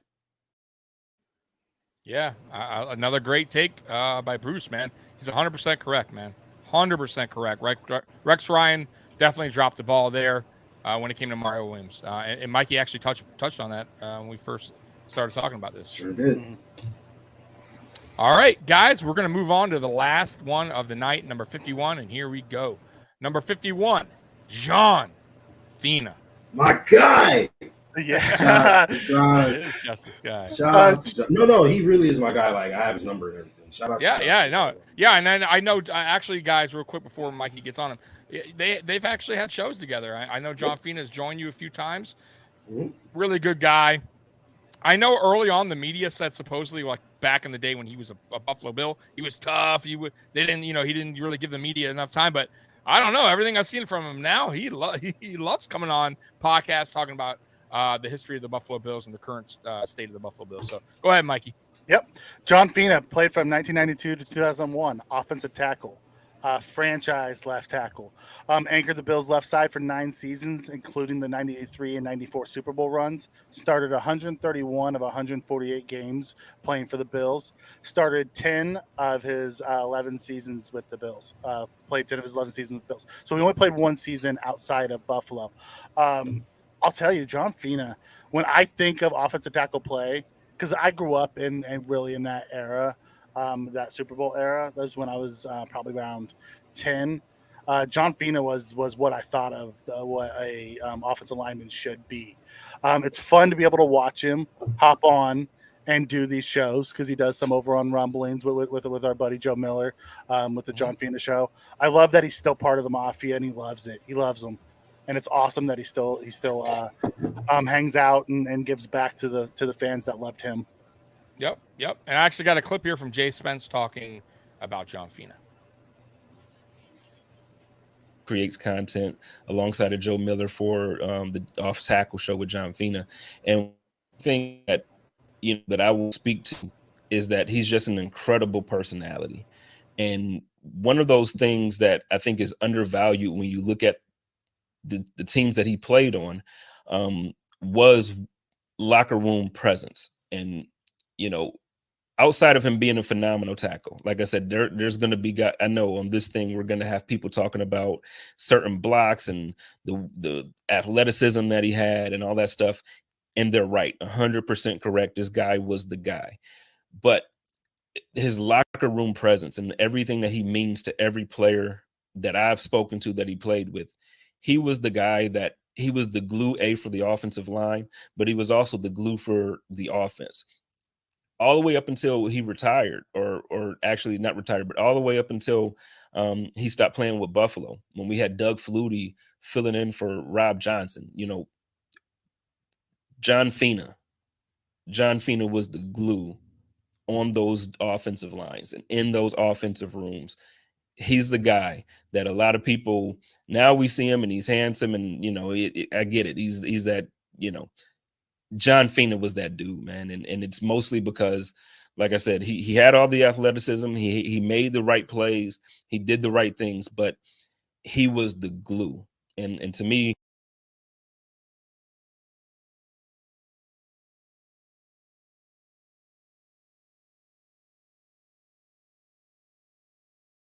a little technical difficulty there at the end, but yeah, basically he's 100% correct. Like, it all starts in the trenches, and those dudes are just extremely tough, man. You got to be listen, to make it in this league that long, you got to be tough. You got to be a tough guy, and to last that long, to different quarterbacks, to protect and be that good, speaks volume, and that's why he's where he's at on this list. Absolutely. I think Scott Blakely says the best inside the chat. He's like, Fino is a beast on and off the field, class all the way. I mean, he is, and now that he's retired, he's given back by doing all these podcasts and shows to show the Mafia how much he loves them as well. He's still a Bill through and through, and I love that about him. Yeah. We lost Justice. He just messaged me. His computer froze. It happens. Right. This is technology, guys, and he was on for an hour 40. I'm surprised our computers don't freeze because we do these long shows, and we do appreciate you guys once again sticking with us on these. And we knew these were going to be a little long, and generally, honestly, we kind of run this long anyways. This is how me and Mikey do. Like, very rare you come to a Mafia Sports Report live show where we're doing an hour and that's it, or like we're always running an hour and a half, somewhere around there. So we appreciate you guys once again for sticking around. We will be having 50 through 31 on Monday, 9 p.m. So I hope you guys come once again. If not, I always put up on Mafia Sports Report, I always break it down and put each player that we talked about. So you guys, if you guys missed it or you guys want to go back and watch, I do individual players. So Mikey, any last words for everyone? We appreciate you. Hopefully I was better this week, Tommy. I got some sleep, got some rest. I was jazzed for this one. I was super excited about doing this breakdown, and then the first week you caught me on a bad day. So we appreciate all the guys that ride with us. We saw some new people pop into the show. We did, yeah. You want to do the shout outs real quick? I always do them. You do them. Go ahead. I gotta go back to the top. So we had Chris break down Buffalo, Daniel Garies, Earl Scott, Scott Blakely, Chewy was in here. I know there's a bunch more, but we appreciate everything you guys do. Come and riding with us. There's a lot of content creators out there that you could follow. The fact that you guys decided to spend your Monday nights with me and Tommy and help drive the show, we really appreciate you guys. And get ready, buckle up. We're less than a couple weeks away from training camp kicking off and the Bill season getting ready to rock and roll. 100%. We got 3 more episodes of this, and then we'll be right back talking about current stuff and training camp and preseason, and the regular season guys will creep up on us before you know it, and me and Mikey will be here. And by the way, real quick, speaking of Monday nights, our shows, when the regular season starts back up, me and Mikey will be doing our show will be after Monday Night Football. So we'll give you the exact time, but probably around 11:15ish, somewhere around there Eastern time. So we won't be on our normal 9:00 slot once the season starts. But hey, if you're up, cool, watch it. If not, you'll see it on replay the next day. Yeah, 100%. And then also, guys, me and Mikey are actually in works on having a fantasy football show. That's going to be on Saturdays. Right now, we're thinking about 1:00. So I hope you guys join. And that will be, it's not really just Buffalo Bills related. It's all football. It's fantasy football related. And we're going to actually have our own league. We'll talk a little bit about that. We'll give you guys some tips and tricks and all that crap about the fantasy football world. Or you can come laugh at us if we suck. Yeah, exactly. And you guys are going to know our league. We'll give you updates. And if I'm 0-5, obviously don't listen to my advice. So, but I am 3-time champion, and Mikey does have a belt for his league, the one he played in. So we know our stuff. At least I think I do. So join us for that. Saturday AFC East Shakedown. That is, and by the way, guys, I found a Jets guy to do the AFC East Shakedown. So now we are complete. All 4 content creators for each team So I'm excited for that. And yeah, that's it. And we're going to be doing post game. So a lot going on when the regular season hits. And watch for me on Twitter. Watch for Mikey on Twitter.